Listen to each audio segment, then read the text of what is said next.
The power of agreement. The power of agreement. Wait minute ప్రోగ్రామ్ను వీక్షించడానికి ఆన్లైన్కి వచ్చినటువంటి మీకు ప్రభు పేరిట శుభములు కలుగును గాక. ప్రియమైన వారలారా, ఆత్మ సంబంధమైనటువంటి రహస్యం ద పవర్ ఆఫ్ అగ్రిమెంట్. ఈ రహస్యమును నాకు ఏ రకంగా దేవుడు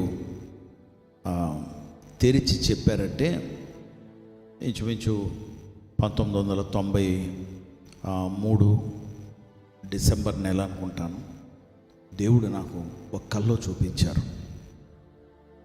ఆ కళను బట్టి నాకు అర్థమైంది ఏంటంటే, ప్రవచనాత్మకంగా భూమి మీద నేను ఏది అడిగితే ఆకాశమందు దేవుడు అది నెరవేరుస్తారని.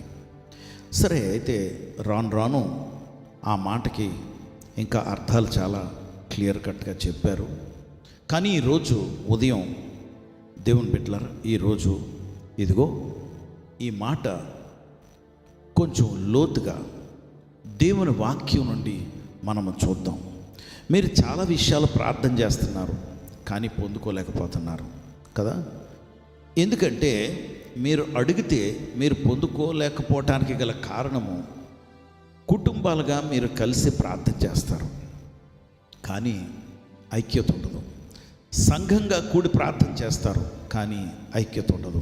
ఎందుకంటే మీ ఐక్యతను అనైక్యతగా సాతానుడు మధ్యలో చిచ్చులు పెట్టి ఒపీనియన్స్ డిఫర్ చేసేలాగా, వాడు ప్రార్థనలో మీరు ఏకీభవించకుండా చేసేలాగా వాడు ప్రయత్నాలు చేస్తుంటాడు. ఎందుకంటే మీరు ఐక్యత కలిగి మీరు ప్రార్థన చేస్తే దేవుని అభిషేకము మీ మీదకు దిగుతుంది. అందుకే మీకు అనైక్యత తీసుకురావటానికి వాడి ప్రయత్నంలో ఉంటాడు. అందుకే యేసు ప్రభుల వారు పొందుకోవటానికి గల రహస్యము అన్నటువంటి ఒక విషయాన్ని మనకు బయలుపరుస్తూ ఏం చెప్తున్నారంటే, మత్తయి సువార్త 18వ అధ్యాయము 19వ వచనములో ఏమంటున్నారంటే, మరియు మీలో ఇద్దరు కావాలి, ఇద్దరు తాము వేడుకున్న దేనిని గూర్చి అయినా భూమి మీద ఏకీభవించిన ఎడల అది పరలోకమందున్న నా తండ్రి వలన వారికి దొరికినని మీతో నిశ్చయముగా చెప్పుచున్నాను. దేవుని బిడ్డలారా, యేసు ప్రభుల వారు ఈ మాట చెప్తూ ఉన్నారు. పరలోకమందున్న తండ్రి నిశ్చయముగా అనుగ్రహిస్తారు. ఎప్పుడు అనుగ్రహిస్తారంటే, భూమి మీద ఇద్దరు వ్యక్తులు ఏకీభవించి మేము అడుగుతున్నాము తండ్రి ఆమేన్ అంటే చాలు. మనసు పూర్తిగా ఇద్దరు మనసులు, ఇద్దరు తాత్పర్యాలు, ఇద్దరు విధానాలు, ఇద్దరు ఆలోచనలు ఒకటవ్వాలి.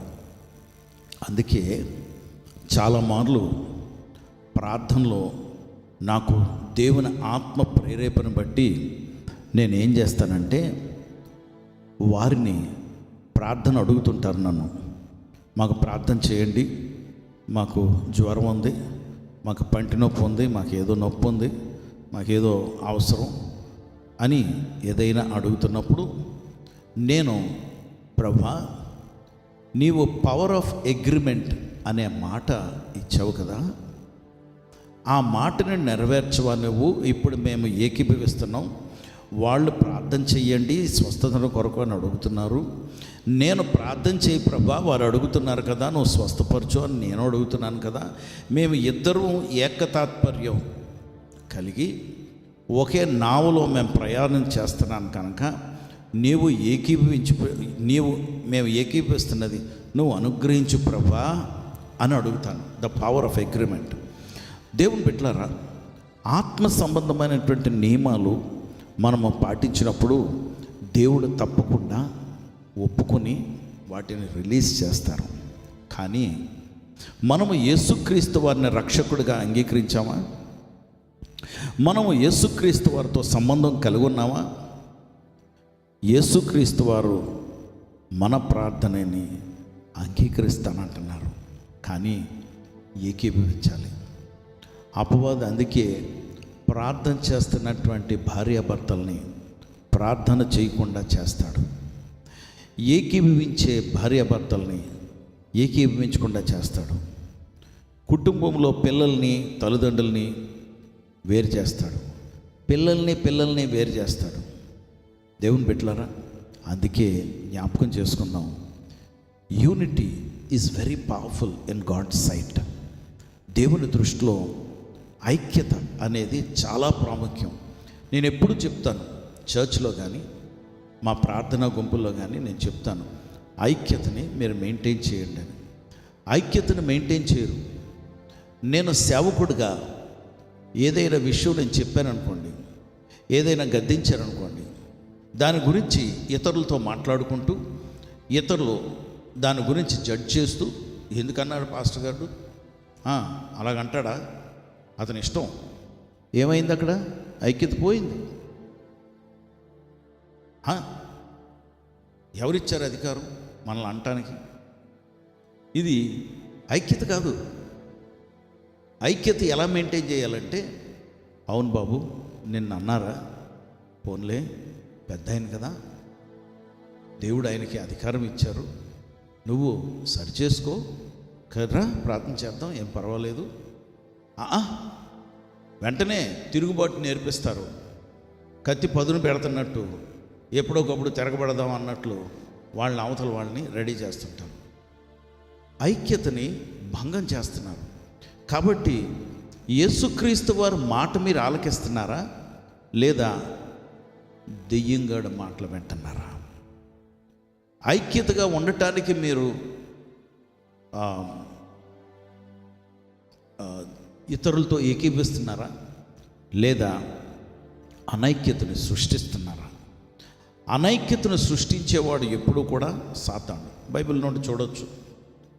దేవుడు ఆదాము అవ్వలతో ముచ్చటించాలి, మాట్లాడాలని చల్లని పూట ఆయన ఏదైనా వనంలోకి వస్తుంటే దేవుడికి ఆదాము అవ్వలకి మధ్యలో పెట్టాడు సాతాను.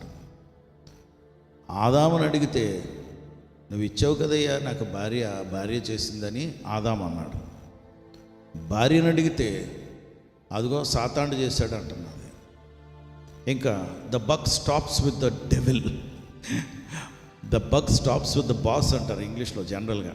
కానీ ఇక్కడ బాస్ వాడు కాదు కనుక ఆ బాధ్యత ఎవడి మీద పడ్డదంటే సాతాను మీద.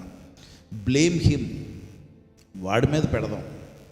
మన పాపం దేవుడి దగ్గర ఒప్పుకొని, మన తప్పులు దేవుడి దగ్గర ఒప్పుకొని క్షమాపణ అడుగుదాం. ఐక్యత మెయింటైన్ చేద్దాం. ఈసారి మీ ఇంట్లో ఏదైనా కష్టం, నష్టం, బాధ, వ్యాధి ఏదొచ్చినా భార్యాభర్తలుగా, కుటుంబస్తులుగా మీరు ఏకీభవించి, ఇంకొకరు ఉంటే చాలు ఏకీభవించి, ప్రభువా మేము అడుగుతున్నాం ఇది అనుగ్రహించు అని అడిగితే చాలు, దేవుడు చేస్తారు. పరిశుద్ధుడా ప్రభువా మీకు వందనాలు, స్తోత్రాలు. ఈ ఉదయం నాయన ఇదిగో ఈ ధ్యానం మీ దగ్గరికి నాయన మీ దగ్గర నుండి మాకు అనుగ్రహించినందుకు వందనాలు. నీ బిడ్డలకు ప్రభా ఈ రహస్యం నేను తెలియచేస్తూ ఉన్నాను నాయన.